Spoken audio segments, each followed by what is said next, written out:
يا عبادي الذين آمنوا إن أرضي واسعة فإياي فاعبدون كل نفس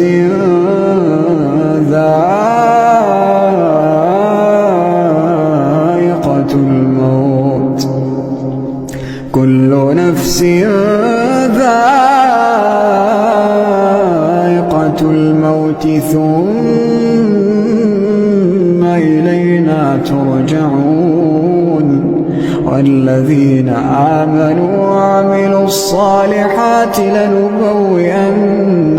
من الجنة غرفا تجري من تحتها الأنهار خالدين فيها نعم أجر العاملين الذين صبروا وعلى ربهم يتوكلون الذين صبروا وعلى ربهم يتوكلون